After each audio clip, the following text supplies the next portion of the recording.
Hi there, I'm Tom Field, Senior Vice President of Editorial with Information Security Media Group, talking, of course, in the wake of the SolarWinds aftermath, the breach, recovery, response. Really pleased to have joining me today Lou Manousos. He's the CEO with RiskIQ. Lou, really appreciate your perspective today. Thanks for having me. So, Lou, as a CEO in the security field, as you've watched this SolarWinds breach unravel over the past 6, 7 days, I've got to imagine you have had different levels of reaction to this. Yeah, well, first off, it's just such a major event for everybody, our country and just everybody reading the news today. But as a security professional, I think this has really hit the security community hard. The magnitude of this attack is hard to overstate. Having a supply chain vendor like this with a legitimate program that is trusted and used to carry out an attack it's unprecedented. The number of organizations that have been hit, the types of organizations, some really advanced security programs, and I think we're all shocked to see how the traditional protection that has been put in place just wasn't as effective as we would have liked when we have trusted software like this in a zero trust model. What also is really surprising to us is there's thousands of these Orion servers out there that we've discovered publicly facing on the internet that are vulnerable. And so it really means, as a community, we're all still trying to recover from this and get these systems offline and patched. And so it's just really surprised us and surprised everybody, I think, how it continued for so long undetected and just the scope of it. And, it underscores for me how important building not just a security program, but an advanced cybersecurity program that has intelligence and response capabilities. So there's no one on the planet right now and with cybersecurity in their title who isn't worried about this. And I think Sunburst is going to be a topic, obviously, for the next several months, but really through 2021. And it is going to inform how security programs are constructed and how we define an attack surface. Lou, we've had landmark breaches before. Target, Equifax come to mind. What's different about this one? Yeah, I think we've seen this type of attack before. And what makes it different is that this Orion system was very, very trusted. And the important part of having a trusted system is how it's connected to your network. It not only was a trusted system, but it had a lot of privilege on the network, and it was an internet connected system. So it's this combination that allowed this attack to scale and have be as newsworthy as it is. And what's different is two primary things. The actual keys to the castle that the SolarWinds software has, gaining access to the IT management systems allowed these attackers free rein to make changes, go deeper into the network, and finally, communicate, because it is an internet connected system, communicate back out. And then second is the scope and sophistication of the adversary in this particular case. We have to keep in mind an advanced adversary with 6+ months of access to a network. That's a very long time. It gives them a chance to cover their tracks. And the other part is corporate visibility and network visibility. After 6 months, for many organizations, it gets a little fuzzy. That's a lot of time to pass. And so the signals that organizations need to respond, they're starting to fade out. So that's what makes it different. Lou, you said something interesting a few minutes ago about how anybody on the planet with the word cybersecurity in their title is standing up and taking notice of this. What would you say is different about the response you see from the government, from the private sector, and particularly from our security industry? Well, everyone's taking it very seriously, and that's a good thing. This is something we all need to look at very, very hard. What everyone's doing right now is asking the question of who, what, when, where, where do I have these Orion servers? Where are they located? Were they impacted? Am I relying on another vendor to protect my network that might have been using this? And I think companies, organizations, governments, they're really assuming their whole network is toast. And especially if they've found any trails. And that means we're going to have to think about the resiliency and how we rebuild these networks. So, while this is happening, we're also going to have to build response and improve our visibility to make sure that the threat actors don't get back into the network. Because again, they've been in the network for some time. So that, having a game plan to accelerate these investigations, that's going to be really, really critical. Lou, flat out, we've been exposed. I spoke to retired General Greg Toohill the other day, and he said, we've been pantsed.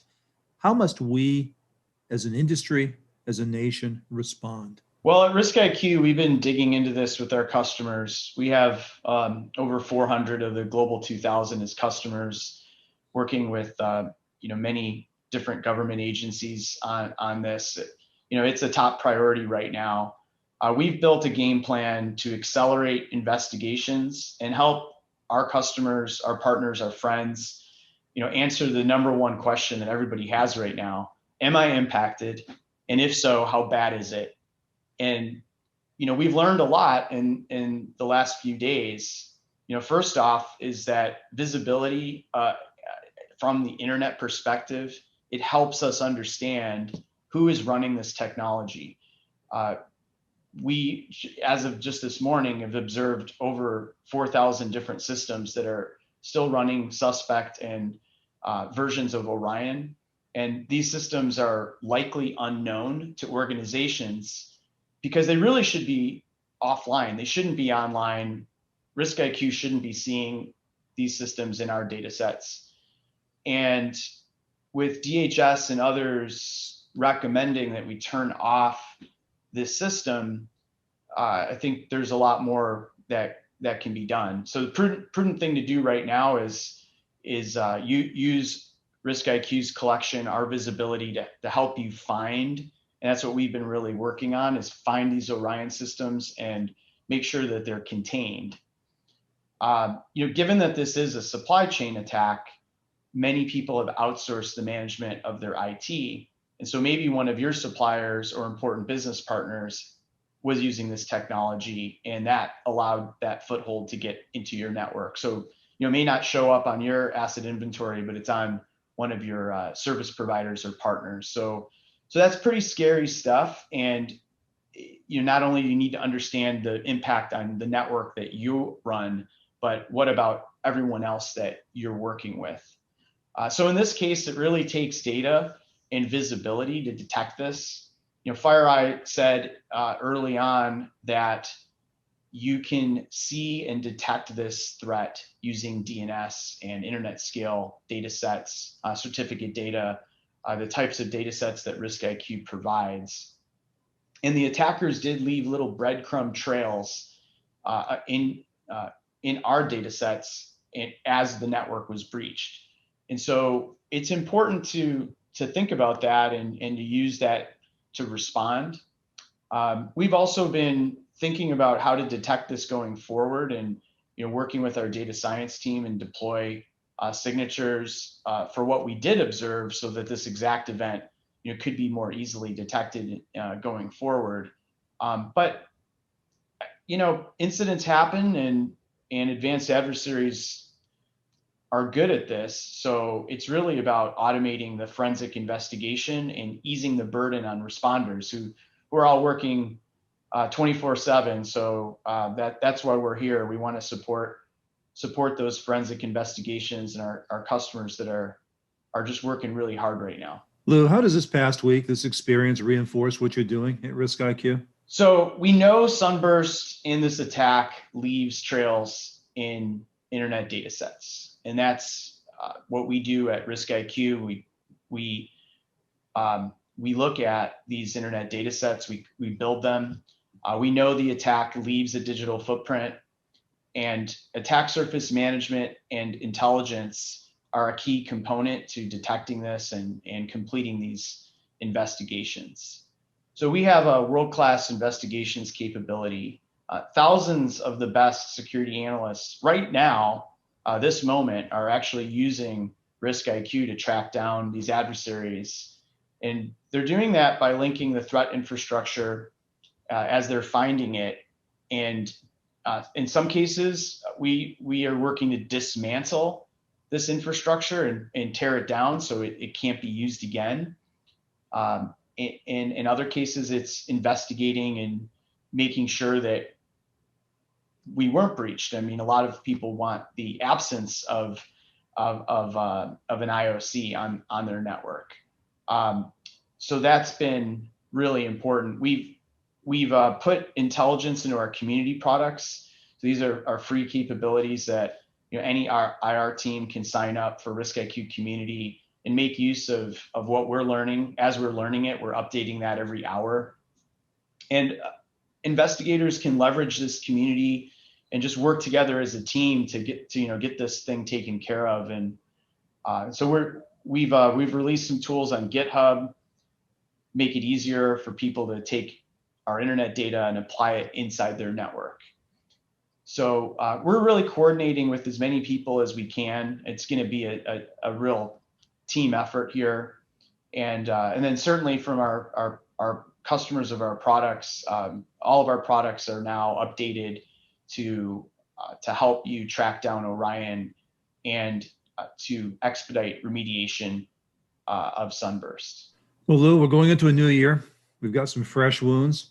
In the U.S., we've got a new presidential administration with an opportunity to reinforce federal cybersecurity defense.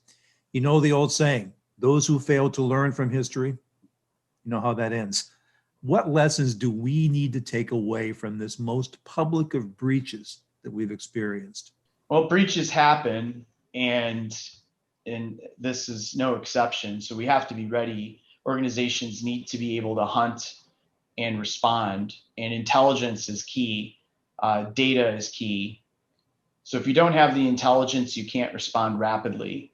And building these programs during an incident, especially of this scale, is very difficult. So, you should think long and hard about that. Visibility is key. So not just for yourself, but also the vendors and your supply chain that you rely on.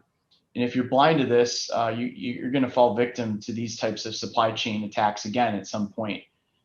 It's important to have the ability to investigate and respond rapidly.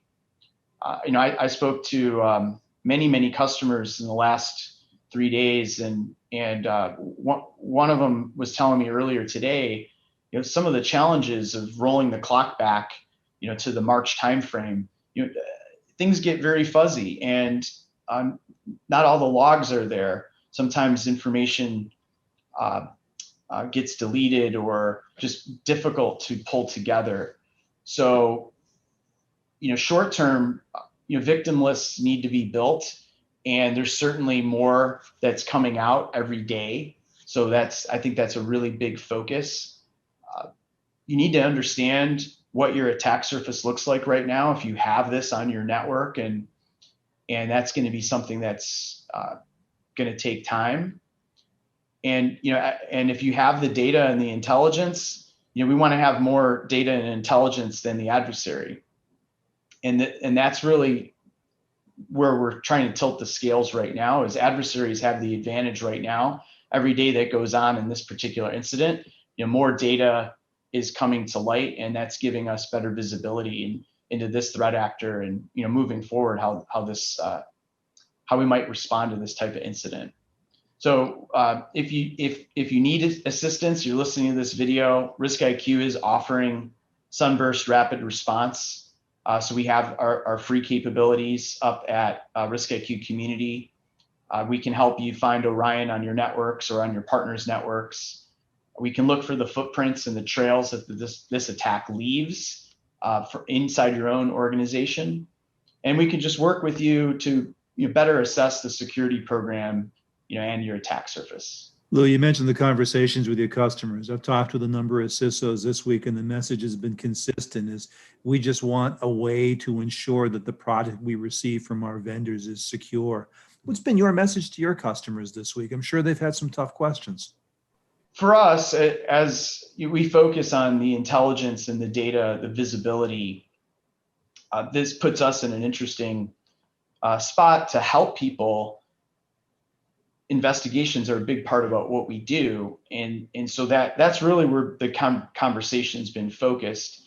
I mean, clearly we want to make sure that we weren't impacted by Sunburst, and we don't run that particular software, so it didn't impact us. So that obviously is the question, that is the first question. But then it quickly goes into, well, what can you tell us? What are you seeing inside RiskIQ's internet collection? And we were pleasantly surprised that we were able to help companies very quickly determine the scope and if they were in fact impacted, because this attack does leave trails in DNS and in certificates. So that's been the majority of my conversations, and then also just awareness and training. Training up more incident responders. We've been offering training workshops and really working 24/7. Because everybody's burning the midnight oil right now. Indeed, and I appreciate the time you've given me today. Lou, thanks so much for taking time to speak with me. For Information Security Media Group, I'm Tom Field. Thanks so much for taking time to watch us today.